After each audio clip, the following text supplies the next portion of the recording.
Have you ever noticed that the happiest people you know carry scars that no one sees? That there's a strange relationship between silent suffering and deep peace? Perhaps the pain you're trying to hide isn't your enemy, but the locked door that guards your true freedom. We live in an era where we're encouraged to perform happiness. On social media, everyone seems to be living their best lives. Perfect smiles, daily achievements, ideal relationships.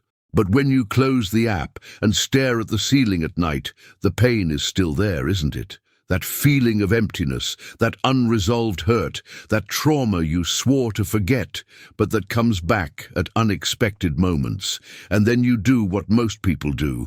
You sweep it under the rug, put on a mask, move forward. After all, vulnerability is weakness, right? Wrong. Completely wrong.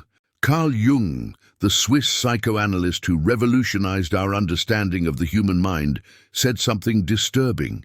One does not become enlightened by imagining figures of light, but by making the darkness conscious. He was talking about exactly this. The pain you hide doesn't disappear because you ignore it.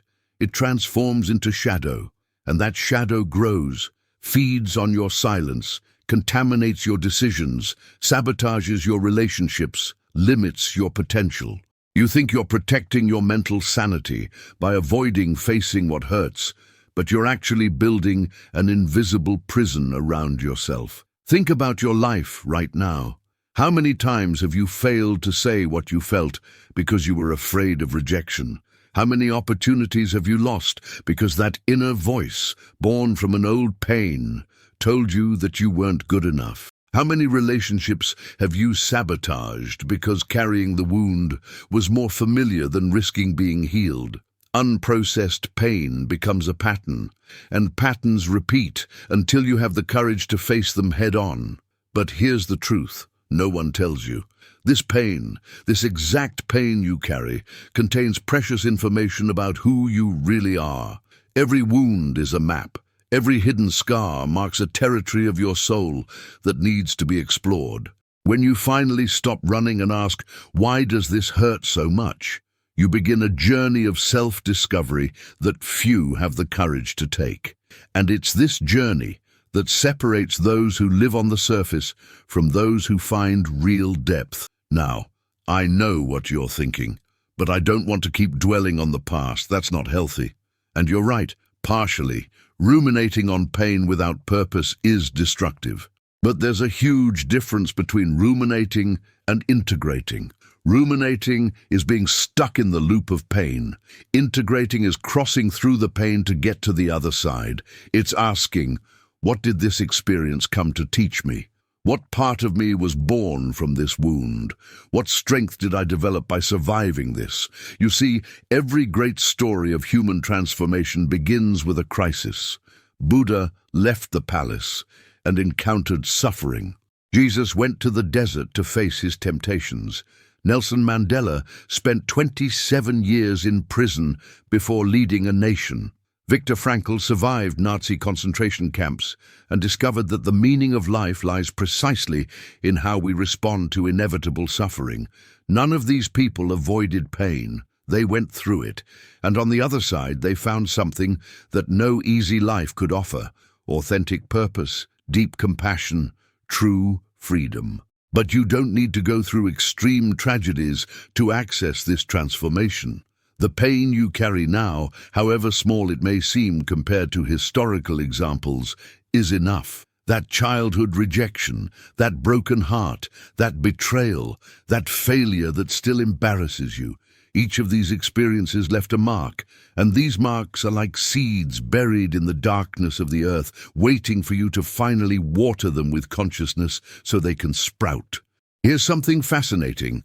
Studies in neuroscience show that when you name and process difficult emotions, activity in the amygdala, the brain region responsible for fear and stress response, decreases significantly. In other words, scientifically speaking, looking at your pain and naming it frees you from it. The pain you hide keeps you hostage. The pain you acknowledge loses its power over you. If this idea has already begun to resonate within you, if something right now is moving in your chest, Imagine what comes next. Subscribe to this channel because this journey is just beginning and you won't want to miss what's ahead. Now, let's go deeper. Why is it so hard to look at our own pain? Because pain is vulnerability, and vulnerability in our modern society has been distorted. We confuse vulnerability with weakness, when in fact it's the opposite. Brené Brown, a researcher who has dedicated decades to studying vulnerability, discovered something revolutionary. The most courageous, most connected, and most fulfilled people are those who have the courage to be seen in their imperfection. They don't hide their scars. They honor them. Think about it. When someone shares true pain with you without masks, what do you feel? You feel connection. You recognize yourself in that raw humanity. You allow yourself to be human too.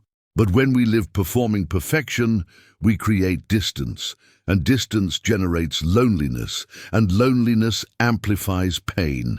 It's a vicious cycle that only breaks when someone has the courage to say, "I'm not okay, and it's okay not to be okay." The uncomfortable truth is that you've been conditioned to hide your pain. Since childhood, you've heard phrases like, "Stop crying, be strong, swallow your tears, get over it," as if feeling was something wrong, as if vulnerability was a factory defect. So you learn to compress your emotions, to smile when you're bleeding inside, to say, "I'm fine," and when you're falling apart. And over time, you became so good at this performance that you even forgot what you're hiding. But your body didn't forget. Your choices didn't forget. Your relationships didn't forget. Here's a question that can change everything. What if pain isn't a problem to be solved, but a message to be heard? What if what you call weakness is actually the place where your greatest strength lies dormant? Think about that for a moment. There's a powerful metaphor in medieval alchemy. Alchemists talked about turning lead into gold, but what few know is that this was a spiritual metaphor. Lead represents our pain, our traumas, our shadow. Gold represents wisdom, compassion, authenticity. Alchemy wasn't about external magic, but about internal transformation. Taking what is heavy, dark, and dense inside you and, through the fire of consciousness, transforming it into something luminous and valuable. You are the alchemist of your own life, and the pain you carry is your raw material. But there's an even deeper secret that few know. The transformation process doesn't happen by avoiding the fire. It happens by entering it voluntarily. Let me tell you something about freedom. Freedom is not the absence of pain. Freedom is no longer being controlled by pain. It's being able to look at your wounds and say, "You don't define me, but you taught me." It's recognizing that you are not your story, but your story shaped you. And you have the power to rewrite the meaning of that story. When you stop running from pain and start dialoguing with it, something magical happens. You discover that behind anger, there's an unmet need. Behind sadness, there's a love that couldn't be expressed. Behind fear, there's a deep desire for belonging. Pain is not the enemy. Pain is the messenger, and messengers should be heard, not silenced. You know what happens when you finally have the courage to open that locked door, when you look at the monster under the bed and discover it's just a scared child asking for attention. You become free, not in a superficial way, but in a way that reorganizes your entire existence. Your relationships improve because you're no longer projecting your wounds onto others. Your decisions become more aligned because you're no longer running from parts of yourself. Your creativity flourishes because the energy you were spending hiding pain is now available to create. This doesn't mean the pain disappears. It means you change your relationship with it. It means you stop being a victim of your story and become its author. And that's the difference between surviving and living. Here's the revelation that can change your life. The door you most fear opening is exactly the one that guards the treasure you seek. Your vulnerability is not your weakness. It's your superpower. The wounds you carry are not shame, they're your humanity. And it's precisely your humanity that connects you with others, that makes you real, that gives you purpose. Look at the people you most admire, not celebrities, but those people around you who radiate genuine peace. You'll notice something. They're not people who never suffered. They're people who suffered and transformed that suffering into wisdom. They don't hide their scars. They carry them with dignity, because they know that each scar is evidence of a battle won, of a lesson learned, of an old version of themselves that needed to die so a new one could be born. So here's your crossroads. You can continue carrying your pain in silence, letting it drive your life backstage, or you can do something radically courageous. You can look at it, name it, thank it for what it taught you, and then, consciously, transform it. The choice has always been yours. Freedom has always been available. You just needed to understand that it's not on the other side of pain. It's on the other side of the fear of feeling the pain. Your journey of liberation begins the moment you stop running from yourself, when you understand that the pain you hide is not a burden but a portal, and that on the other side of that portal exists a version of you that isn't afraid to be seen, to be felt, to be real. That version is waiting. The question is, are you ready to meet it? If this message touched something inside you, if you felt these words were spoken directly to your soul, don't keep this just to yourself. Like this video, share it with someone who needs to hear this truth. Subscribe to the channel because here we continue this journey of deep self-knowledge without masks, without illusions, and leave in the comments.